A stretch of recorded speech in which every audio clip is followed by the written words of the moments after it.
That is tasty. I've never had one of these before. Hello and welcome to my channel. So I have a lot of new subscribers here, so that is super exciting. So welcome to everyone that's new. I am so happy you're here.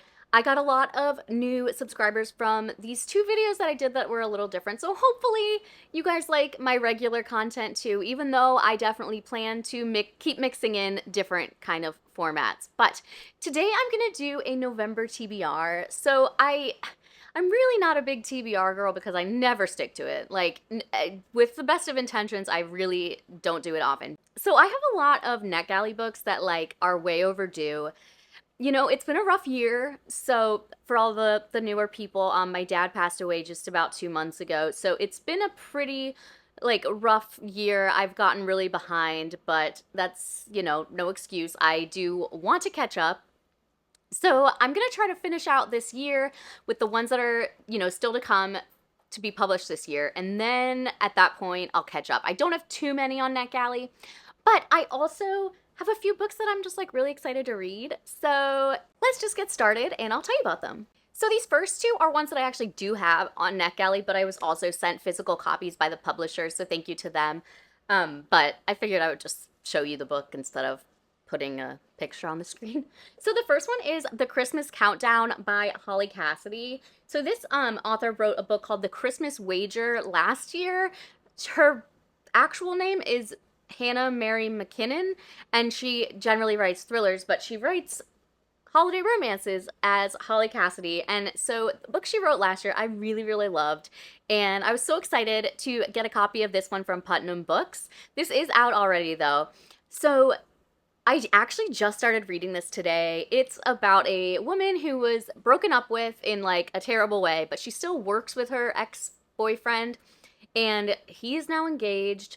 Her sister, in order to try to like cheer her up, makes this like advent calendar that is reminiscent of something from their childhood, and it's like every other day is a treat or a task. So it's something that happened a lot in their childhood, and like it's really cute so far. I'm only about 15-20% through, so lots to still come, but I am really enjoying it, and it's definitely a fun one for the holidays. The next one that was given to me by Ballantine Books is Good Dirt by Charmaine Wilkerson. I read her first book, which was called Black Cake, and it was one of my favorite books a couple years ago. It was just fantastic, and this one I have started on NetGalley, so I've read probably, again, about like 20%, and it's really, really fantastic. This comes out February 18th. This author is really great at like combining a modern day story with something that's very historical. There's two timelines, but also like really highlights different parts of Black history. So in the first one, there was a woman from the Caribbean that was talking about this black cake that her mother made, and we're kind of getting this backstory. In this one, there is a jar that was made by some enslaved people, and it's like been passed down through this family. So far, again, like not a ton to kind of comment on at this point, but it's really good. The writing's incredible, and I'm not 100% sure like where it's going because the synopsis doesn't give much away, but I am having a good time so far. Okay, one more physical book before I get into the rest of the books I have on NetGalley, and that is Penitence by Kristen Koval. So I was sent an email. This is by Celadon Books, and they gifted me this copy. So I got an email that had like a PDF of the first 3 chapters and was like, check it out. If you like it, request a copy. So I read the first 3 chapters and I was like, please give this book. Like, I went to NetGalley to request it because I didn't want to have to wait for it to come in the mail. That's how much I loved the beginning of this. This is about a small town murder, but there is like all kinds of weird like family connections between like the mother. It's a 13-year-old that is arrested for this murder, and her mother hires her ex-boyfriend from high school's mom, but there's like a whole bunch of backstory for the lawyer. Sorry, I didn't finish my sentence. And so it's like very twisty and complicated, and the writing was so good. The story seems so intriguing, so I really want to get to this one. This comes out in February also. So I definitely think this is one to look forward to, and I'm trying to get ahead. I would like to make sure I have this reviewed by then, so that will be one of my only other physical books this month. All right, so another holiday read that's already out is called The Merriest Misters by Timothy Janowski. I haven't read anything by this author before, but it looks adorable. It is a gay romance-ish, but it's like heavy on the Christmas, so excited. So this is described as the Santa Claus meets husband material. So I feel like this is going to be up my alley. This is about Patrick and Quinn. They've been married for less than a year, but they're already kind of starting to like fall into a little bit of a, I don't know, the honeymoon period is over. The synopsis basically says that one of them wakes up in the middle of the night and wakes up the other and is like, oh my gosh, I think I killed a man.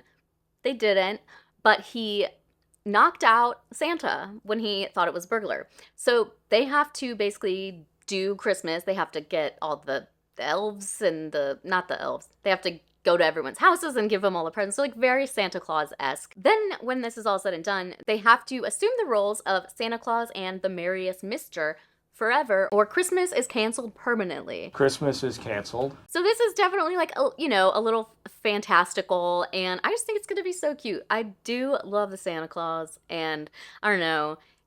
As I'm recording this, it is Halloween, but I am so ready for my Hallmark movies to start tomorrow. So if you are a Christmas person like me, give me like a little tree in the comments. Next is a nonfiction book, The Sing Sing Files, One Journalist, Six Innocent Men, and a 20-Year Fight for Justice by Dan Slepian.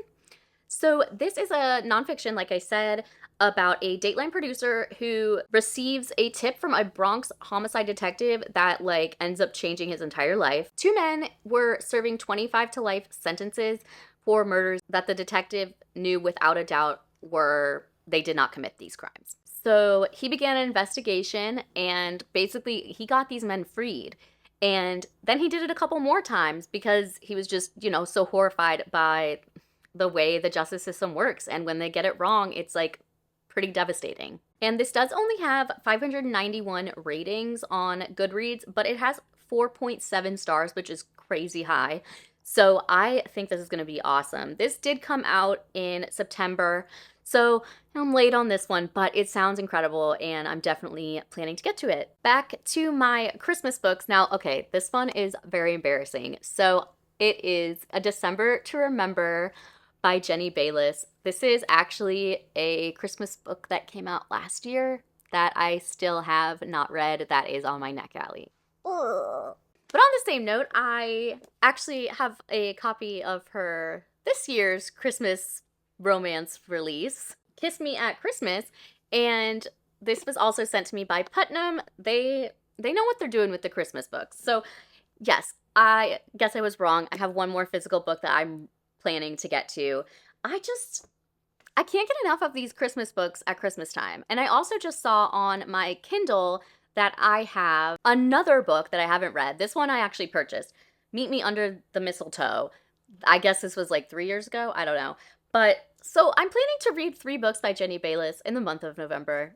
We'll see. At worst, maybe beginning of December. I do kind of need to spread out my holiday reads. Is there such thing as too many? I don't want to read all the good ones and then have nothing to read in December. I don't know.